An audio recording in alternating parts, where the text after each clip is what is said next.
Hello, welcome back. My name is Angel. It's nice for everybody to be here, ready to learn. So as a teacher myself, we're here at Creative Soul, and we're gonna start with a good old introduction to a very good first lesson. And we're just gonna jump right into it. So in my opinion, of course, first impressions are the most important thing you're going to have in your lessons. If you don't have a good first impression, it's gonna feel awkward and you're not gonna have fun. And the biggest thing is that your student has fun and that you have fun. Don't forget about you, right? But the first thing is going out in the lobby, right? Getting your student and bringing them back to the room. That's number one. Now, I'm gonna break this down a little bit into what to do first, but also what age you're teaching, because it's gonna change depending on the age, right? So if you're teaching a little kid, it's gonna be really tricky to have them feel comfortable to come into the room. And the biggest thing when you go out there is get down to their level. I mean, kneel first thing off the bat, and talk to them like they are just a regular person. If you talk to them in any kind of way that might feel intimidating, then they're not gonna wanna come into that room with you. They're gonna hide behind their parents, and it's gonna be really difficult.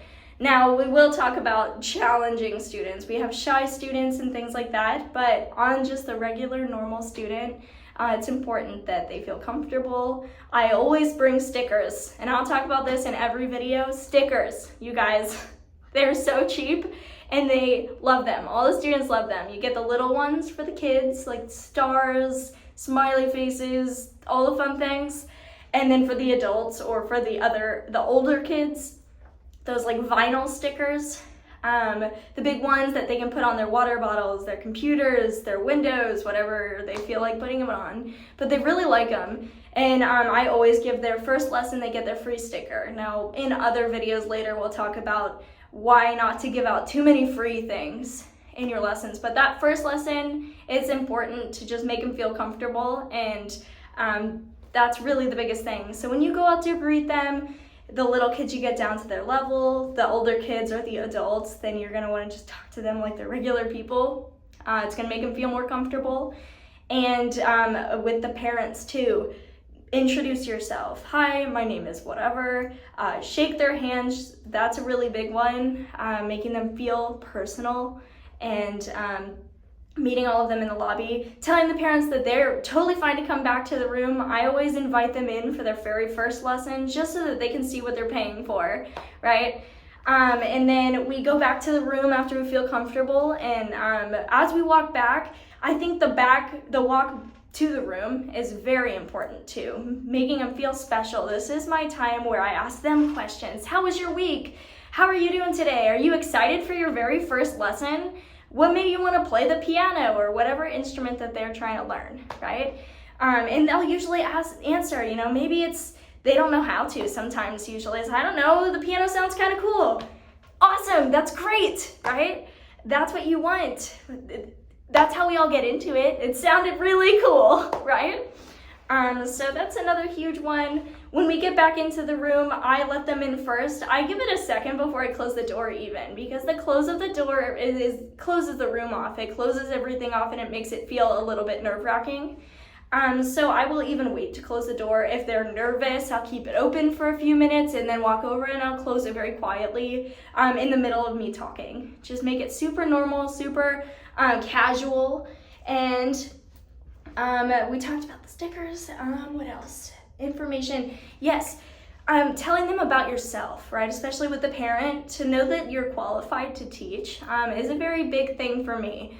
Saying, hey, I play this instrument. I've been playing it for this long. This is my experience. I've been teaching for this long. If you don't have a lot of experience, tell them that. That's not a bad thing, right? Be like, hey, this is my first lesson I've ever taught ever. And I'm so excited and privileged that you get to be that person. Make them feel special. It's very important. It's very exciting. So just, yeah. And another thing is, once you tell them about yourself, You want to really get into the nitty-gritties, right? This is your first lesson. You don't want to do a lot of playing in your first lesson. You want to get to know them. You want to take the time to make them feel excited to play the instrument that they've chosen. Tell them about it. Famous people, play some music. This is what it's supposed to sound like, and you're going to get here in this amount of time.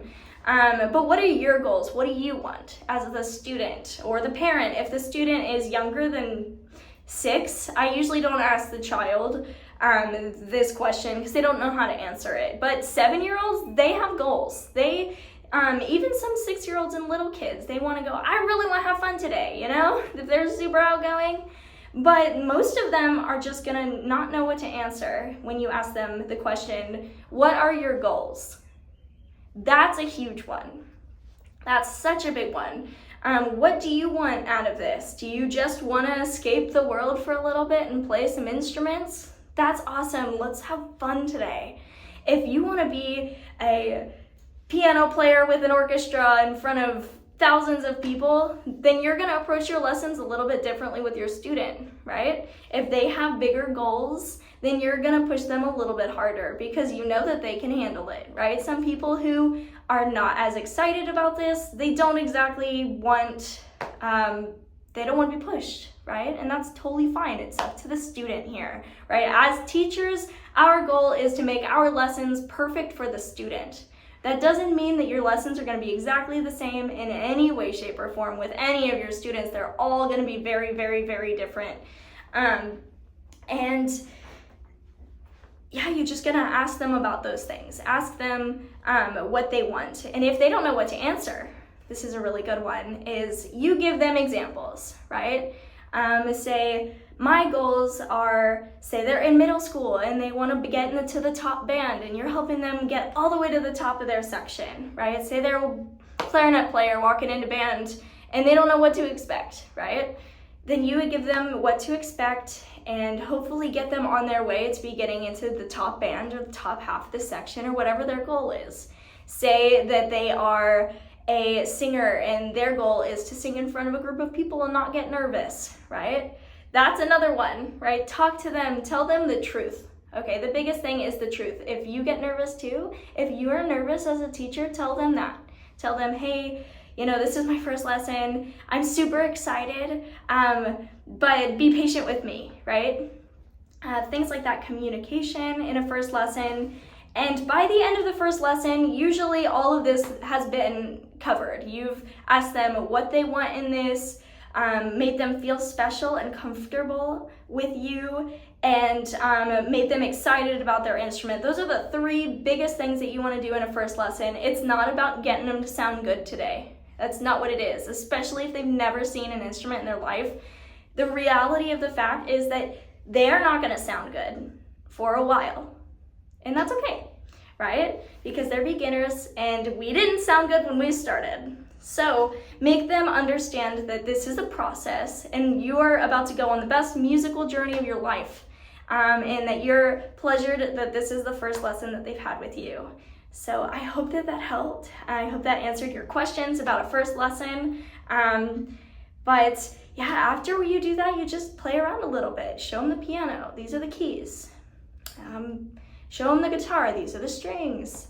If you have a clarinet or a wind player, it's a big one. You don't want them playing on the instrument the first lesson. It's too much. You talk about the equipment. What do they need to be successful, right? Do they need a music stand? If you have a wind player, they need a music stand at home. They need a music stand at home. A violin player, you can't play it properly without your music stands. So you tell them, hey, these are very good, cheap options from the music store that I recommend. They're on Amazon. And then here's the books that I teach out of. So you show them their method books. Here is what I would require you to purchase in my lessons. And you go from there, make them excited about buying these things, right? Don't make it overwhelming, which I've definitely made that mistake before, where I go in and I have a clarinet player who hasn't bought reeds, hasn't bought a mouthpiece, hasn't bought a book, hasn't bought a music stand. That's a lot to buy and a lot of information for a first lesson, and it does scare them away. So you tell them one thing that you find the most important. Do they need their mouthpiece? Yes. Do they need their reeds? Yes. So you'd say, hey, you can't play the clarinet without reeds. So these are the reeds that I require in my lessons, and you'll go get them on Amazon or at the music store, and make it super easy for them, and not overwhelm them. Then maybe in 2 or 3 lessons, hey, I would really get a music stand, it's really helpful. Stuff like that. Spread it out. You're not confined to one lesson for this, which is really nice. So take your time, make them feel comfortable, and then get them excited. And that's a first lesson for you. So I hope that this helped. And good luck with your first lessons, and I am rooting for you.